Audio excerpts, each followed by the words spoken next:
من الشیطان الرجیم بسم اللہ الرحمن الرحیم۔ اور کچھ ان میں سے ایسے ان پڑھ ہیں کہ وہ کتاب خدا کو اپنے مطلب کی باتوں کے سوا کچھ نہیں سمجھتے اور وہ فقط خیالی باتیں کیا کرتے ہیں۔ پس وائے ہو ان لوگوں پر جو اپنے ہاتھ سے کتاب لکھتے ہیں پھر لوگوں سے کہتے پھرتے ہیں کہ یہ خدا کے یہاں سے آئی ہے، تاکہ اس کے ذریعے سے تھوڑی سی قیمت دینوی فائدہ حاصل کریں۔ پس افسوس ہے ان پر کہ ان کے ہاتھوں نے لکھا، اور پھر افسوس ہے ان پر کہ وہ ایسی کمائی کرتے ہیں اور کہتے ہیں کہ تنگی کے چند دنوں کے سوا ہمیں آنکھ چھوئے گی بھی تو نہیں۔ اے رسول ان لوگوں سے کہو کہ کیا تم نے خدا سے کوئی اقرار لے لیا ہے کہ پھر وہ کسی طرح اپنے اقرار کے خلاف ہرگز نہ کرے گا، یا بے سمجھے بوجھے خدا پر طوفان جوڑتے ہو؟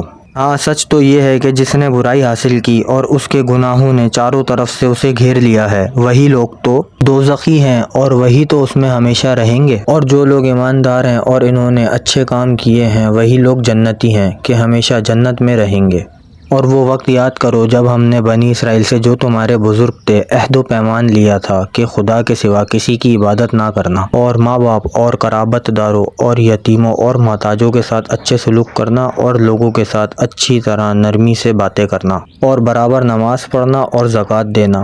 پھر تم میں سے تھوڑے آدمیوں کے سوا سب کے سب پھر گئے، اور تم لوگ ہو ہی اقرار سے منہ پھیرنے والے۔ اور وہ وقت یاد کرو جب ہم نے تمہارے بزرگوں سے عہد لیا تھا کہ آپس میں خون ریزیاں نہ کرنا اور نہ اپنے لوگوں کو شہر بدر کرنا، تو تمہارے بزرگوں نے اقرار کیا تھا اور تم بھی اس کی گواہی دیتے ہو کہ ہاں ایسا ہوا تھا۔ پھر وہی لوگ تو تم ہو کہ آپس میں ایک دوسرے کو قتل کرتے ہو اور اپنوں میں سے ایک جتے کے ناحق اور زبردستی حمایتی بن کر دوسرے کو شہر بدر کرتے ہو۔ اور لطف تو یہ ہے کہ اگر وہی لوگ قیدی بن کر تمہارے پاس مدد مانگنے آئیں تو ان کو تعاون دے کر چھڑا لیتے ہو، حالانکہ ان کا نکالنا ہی تم پر حرام کیا گیا تھا۔ تو پھر کیا تم کتاب خدا کی بعض باتوں پر ایمان رکھتے ہو اور بعض سے انکار کرتے ہو؟ بس تم میں سے جو لوگ ایسا کریں ان کی سزا اس کے سوا اور کچھ نہیں کہ زندگی بھر کی رسوائی ہو، اور آخر کار قیامت کے دن بڑے سخت عذاب کی طرف لوٹا دیے جائیں۔